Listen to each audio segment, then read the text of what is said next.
လမ်းပြောင်းနေတယ်ကြောင်ပြောင်းနေတယ်တိုင်ပတ်နေတယ်ဆိုတဲ့ညီကိုတွေကိုပြောချင်တယ်ရက်တရက်ဘာလို့မှမသိဘူးဆိုတဲ့လူတွေကိုပြောပြမယ်ကျွန်တော်ကိုနိုင်လေပြီးခဲ့တဲ့နှစ်ဒီလိုအချိန်မှာဘာလို့မှမရှိကိုလိုနိုင်တဲ့အရာတခုရှာဖွေပြီးလုပ်ရတယ်ပြီးတော့ကိုယ်နေနားမှာရှိတဲ့လူတွေရဲ့အကြံဉာဏ်ကောင်းတွေနားထောင်ရတယ်အပုပ်တိုးတွေတော့အငြင်းနှွမ်းတွေတော့နားမထောင်နိုင်ဘူးနော်လူတိုင်းစီကတော့ကောင်းတဲ့စကားကြားရမှာမဟုတ်ဘူး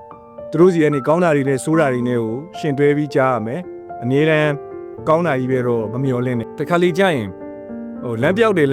တိုင်ပတ်တယ်ဘာလို့မှမသိဘာကံရမှမသိဘသူအားကိုရမှလည်းမသိကိုဘာတက်နိုင်လဲကိုဒီတင်းတနေ့တာငါဘာလုံနိုင်လဲလုံနိုင်တဲ့ဟာငါဘာစူးစမ်းနိုင်လဲငါဘဝရှိရေးအတွက်တော့၎င်းသူတစ်ပါးကိုငါဘယ်လိုကူညီနိုင်မလဲသူတစ်ပါးကိုငါဘယ်လိုမျိုးအကြံဉာဏ်ကောင်းတွေပေးနိုင်မလဲသူတစ်ပါးကိုငါဘယ်လိုအောင်ပျော်အောင်လုပ်နိုင်မလဲဆိုတာမျိုးလူအများအကျိုးပြုဖို့အတွက်ကိုအရင်စူးစမ်းကြည့်လိုက်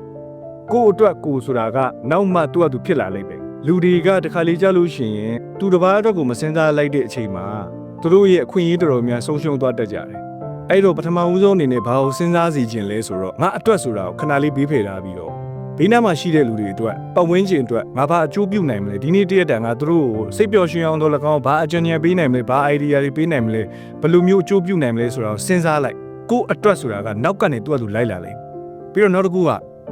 မွေနောက်ကိုဘယ်တော့မှမလိုက်နဲ့ပတ်စံငါသာလင်ကိုနောက်ကနေတကောက်ကောက်လိုက်လာပါစေလူတွေပေါ့ကိုဘာလုပ်ပေးနိုင်မလဲဆိုတော့စဉ်းစားကို့အတွက်ဆိုတာလေးခဏလေးဘေးဖယ်ထားပြီးတော့အဲ့လိုစဉ်းစားလိုက်လို့ရှိရင်နီလန်ကောင်းနေအကြံဉာဏ်ကောင်းနေတဲတာဘာလုပ်နိုင်မလဲဆိုတဲ့ idea အသစ်တွေထွက်လာလိမ့်မယ်အဲ့ဒီကကြလို့ရှိရင်လမ်းမပြောက်တော့ဘူးကြောင်လည်းမပြောက်တော့ဘူးခွေးလည်းမပြောက်တော့ဘူးဟုတ်ပြီနော်